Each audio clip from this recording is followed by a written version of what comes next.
Well, hey there everybody, welcome back to the channel. I'm Adam, thanks for hanging out with me again today, and apologies right away if I'm not super upbeat in this video. Not feeling well at all, but show must go on. So finally got the Tamiya High-Lift Hi-Lux completed. Overall, the build was fantastic. It is a very involved build. It's no getting around that. There's a ton of parts and pieces and, 5 pounds of hardware that goes into building one of these. But it's not difficult at all. Now, I did cut a few corners at the very end, but they really weren't going to add anything to it, so I kind of tossed them aside. We'll go over those in a minute. First, I'm probably going to get some hate for having it on these wheels and tires right away, because I did say I was going to give it a chance stock. No, can't do it. These are nice looking wheels. They're nice looking tires. On here, they look stupid as hell. They are just too tiny for this big of a truck. And I'll put some pictures up here so you guys can see the difference. So with these little tires on there, they just are so small. It looks like, your lifted truck needed new tires, so you had to put the stock ones back on and ride around for a few days until your new tires got mounted. They just don't look right. The tire needed to be a good bit bigger than this to be closer to this size to look proper. And the other reason is every lifted Toyota pickup from, the 80s on, 9 out of 10 times you either saw them on a pair of Super Swampers or Boggers. Those were kind of like the two default tires for a jacked up Toyota pickup that would be like a show quality pickup like this. So the plain Jane tires and wheels, two small tires and wheels, I couldn't. Sorry guys, I need to stop promising you guys I'm going to do stuff and turn around and not do it, but they were ugly. Well, I can't even say ugly. They didn't match. That just doesn't match the stature of the truck. Anyway, enough about that. So, the body, painted fine. I did have some issues. For some reason, I could not keep dust out of the paint to save my life. And even on the last coat of clear, I still had dust flecks in it. So, that is what it is. It looks nice, it's shiny. But there are some dust flecks on the hood and the roof and stuff. The bed you really can't see because there's so much texture in the bed, but the big flat roof, the big flat hood, you can see little nubs, and it is what it is. Looks good from there. Nice and shiny. I tried getting them out, and I'd sand it down, put another coat of clear on there. It would look like glass, and then I would come back 20 minutes later and it'd have little dusty fuzzies in it. I tried my best to not stir up any dust at all, so I don't know where they're coming from, but it is what it is. They're on there, and that's the way it's going to stay. We still are running in the unlocked diffs. From what I've heard, that's probably going to come back and bite me, but I think for just a light run around the yard and just seeing how it does should be all right. More than likely, I'm either going to lock the rear diff. I'm going to lock the rear diff for sure. I'm pretty certain. The front diff more than likely will get locked as well. It's not going to affect the turning radius that much. It turns okay. It's not like it takes 3 miles to turn it, but it does not have a great turning radius as is.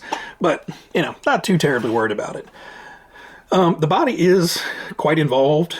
You have all the little lens pieces that are like 2 or 3 pieces that have to get put together. Headlights, taillights, turn signals, all that stuff. The rear is supposed to have the Toyota in black, and I kind of put the decal up there to see if I liked it, and I didn't like it. I just liked the painted over look. So most, a show truck probably wouldn't highlight the Toyota. They would just spray over it and, make you catch your eye on the actual paint job. Overall, turned out nice. Front end looks sick. I just love that kind of overdone, overzealous look it has. The mirrors are pretty cool. They're fold back and flop out of the way if you're going to hit something. It's a very unique way that they did it. There's basically a bent rod inside of a spring. So you put the rod in the spring, you glue the ends of the spring to the rod with some super glue, and then those are what gets mounted into the mirrors and into the body mounts here. So it was a neat design, and like I said, you rub up against something, the mirror just goes flat up against the cab and pops right back out. So that was pretty neat. Getting the electronics in here and being able to reach things was a little bit of a challenge because the body's on there. You know, there's a screw here, there's 2 screws here, there's 2 screws here, there's 2 screws here, just to get the body off. So once you get the body on, it's kind of on there. So the front power switch, you can kind of stick your finger up underneath the front fender and get to it where it's mounted to the side of the ESC. Now plugging the battery in, I'm going to have to figure out a better way of doing that. Not sure how, but basically there is for the GT Power light kit that they sent me, there is a in-between plug. So it's a Dean's plug to a Dean's plug, and basically you plug your one end into the battery and then your ESC plugs into the other end. So it's just it's passing power through, but it's pulling power off of it. Well, I mounted that to the top of the tray, and when the body was off, it was super convenient. You pulled the wire up, plugged it right in. Well, when the body's on, it's really hard to get up in there and put the plug in. It may stay, it may not, but you know, overall works pretty well. The light kit works. The sound works. I prefer the sound much more than the lights. The only reason I'm saying that, and it's nothing against GT Power, it's just the way this truck is laid out. So this GT Power, which thanks again GT Power for sending this over to me, it has predominantly 5mm lights. So you get a couple 5mm clears, you get a pair of 5mm reds, and then you get one set of 3mm clear, and then 2 sets of 3mm amber or yellow. Well, obviously the ambers, you know, there's 2 for the front, 2 for the rear. Those are your turn signals. I hate turn signals on RC cars, especially off-road cars. You know, there is no guy in the world that's ever gone four-wheeling and turned a turn signal on the trail unless either it's by habit or by accident. You know, it's just not something that happens. You're off-roading, you're not putting your turn signal on and be like, hey, I'm going to the mud puddle to the left. No, you're just going to turn. So maybe it's just the redneck rules of the road that I grew up with. I don't know. But so the 5mm clears go in the headlight buckets fine. The 3mm clears go down in the fog light lenses perfectly. And if you had any other small clear lights, it would work well also. Now in the rear, I actually had to use the amber lights for both the turn signals and the brake lights, because you can only fit 3mm into those holes, and I was not going to solder up more stuff. I really am not a fan of lights and wiring and all that stuff. It's tedious and I just don't enjoy it, so I try to avoid it as much as possible. But on this kit, you have provisions to where you can put side marker lights in. You can have your headlights, your fog lights, then you can actually put in your turn signals up here. On the rear, you have, again, your marker lights back here, and then you have turn signals, reverse lights, brake lights, all that stuff. So there's a ton of options to put lights on this. Plus you have this full light bar that will accept lights. The only problem with that is there's no provision to really hide the wiring well. You know, the back of the roll bars are slotted, so you could technically hide all your wiring in there, but you are going to have a ton of stuff sticking out the back of this. So I just opted, you know, I had another light controller. I was thinking about putting the lights in here on another channel and being able to turn those on and off, but I maxed out on my 3-channel receiver. I need to buy another receiver if I want to do that. And I didn't feel like trying to hide all that wiring, you know, lazy, you know, I just didn't want to do it. The sound actually works really well. I'll show you all that and you'll see it in the run video. But I really do like the sound part of it, and the light controller works very well. It's just turn signals I'm not interested in, and you know, the having to run with limited light selection, I kind of had to mix and match some stuff to get it to work. But it's really, again, no fault to this. You know, a lot of cars will have provisions for 5mm. The only thing I could recommend for GT Power to do would be make the lights 3mm and have 5mm adapters to plug them into, so it would fit everything. You know, if you had a 5mm hole, you just put it in a little adapter, plug that in, and you're good to go. Just an idea. So where I took some shortcuts is in some of the painting. You know, it called for painting this little area black and the door handles silver and all that stuff. You know, I'm going to color match the door handles because that's cool. This, you really wouldn't hardly notice if it was painted black. It's like the little black plastic piece. The only thing I did is I took a blue Sharpie and colored in the screw that goes onto that spot, so the screw kind of disappears. Now, one issue I did have, talking about screws disappearing, is the stock form of this is the champagne gold, like I have it, and the really dark blue. I can't remember the color. I'll put it down here. So they give you some stickers in the decal sheet to cover up excess holes down here. So you have the one hole in the back, which that's screwing the cab to the bed. Then you have another hole up here, which is screwing the cab to the chassis. And then your front hole, your front screw up here is screwing the cab to the chassis.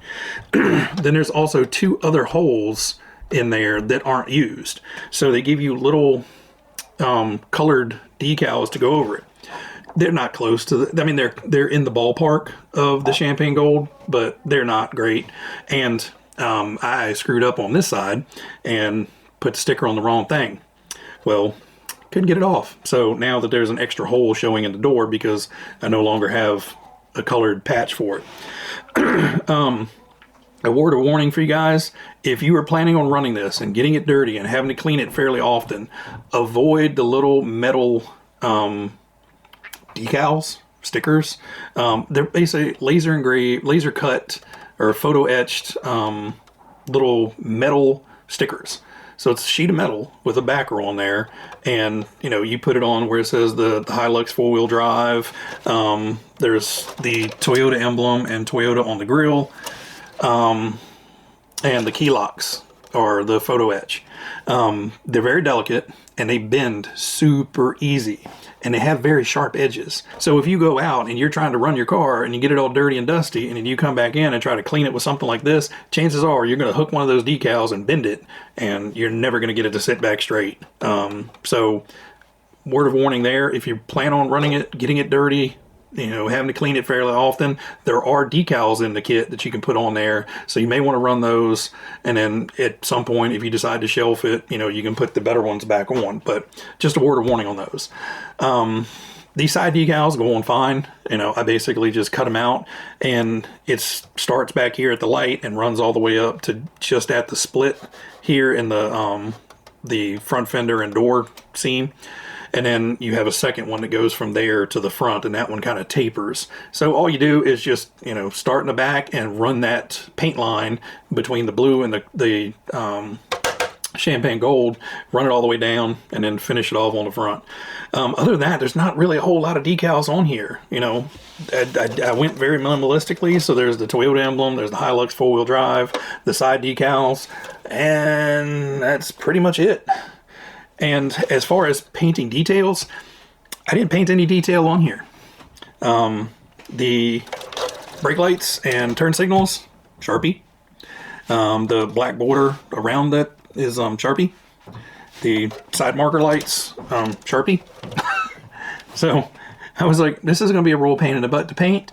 And, you know, let me see what a Sharpie looks like. So I have a little tin of Sharpies up there in my little Pez coffee mug. Thank you, Pez. So I just broke out an orange, a red, and just started coloring away, and it worked great. Now, the taillights are a little pink when you turn them on, but yeah, I'm not too worried about it. It was a whole lot easier than going up there and trying to paint perfect lines, where it's much easier to do it with a Sharpie. So I did cheat there too.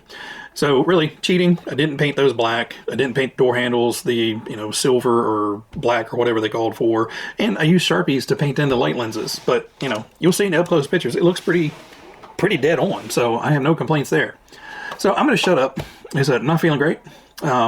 So I'm going to take it out. We're going to take some pictures of it before it does run, just in case something does get scratched or broken off. And then we're just going to run it around the yard a little bit. Now, I'm not taking it on the rocks. I'm not going to beat on it. I'm not going to do anything. I'm not taking it on the track. You know, it's just going to tootle around in the yard.